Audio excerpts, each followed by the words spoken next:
The Scottish Highlands carry an air of mystery and haunting beauty, where ancient castles stand against the howling winds and the stone walls whisper stories of centuries long gone. Among them stood a foreboding coastal fortress, a castle that was far from abandoned, yet carried the presence of something that was not entirely of this world. It was into this eerie structure that playwright Jack Travis moved with his teenage daughter, Bea. Known for his controversial horror plays, Jack craved isolation and inspiration for his next creation. But what he discovered within those ancient walls was more terrifying than any play he had ever written. The story begins with a bleak and rugged landscape surrounding the castle.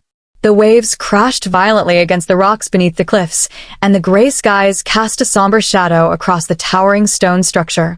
Jack, full of artistic ambition, believed the castle to be the perfect setting for his next project, a play that would draw from Scotland's dark past.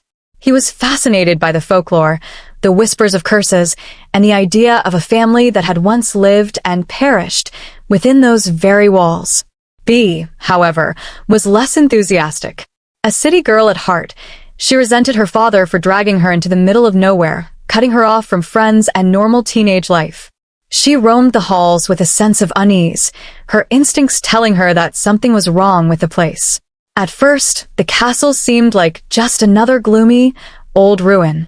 Its long hallways were lined with cold stone, its staircases wound endlessly upwards, and its rooms carried the scent of dampness and age. But soon, the atmosphere began to shift.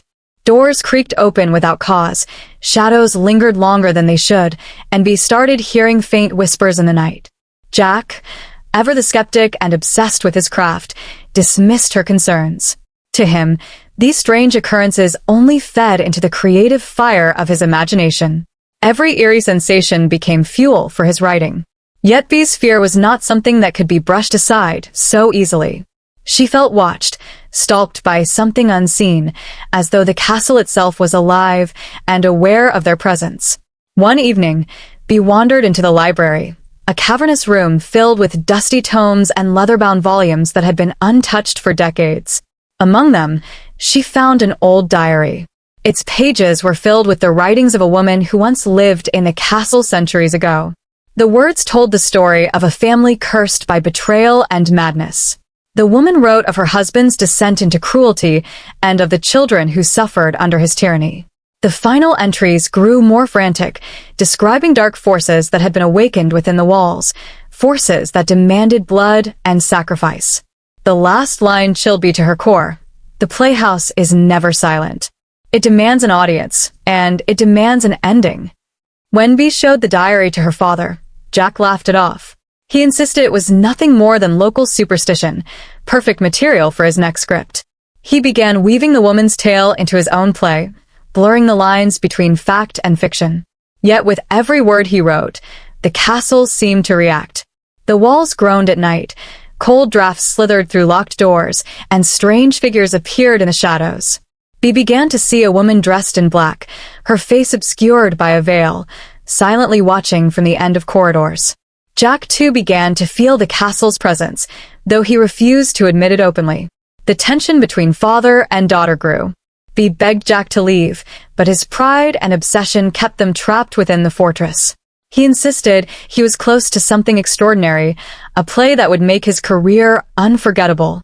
But the deeper he delved, the more he was consumed by the story of the cursed family, until his own sanity began to unravel.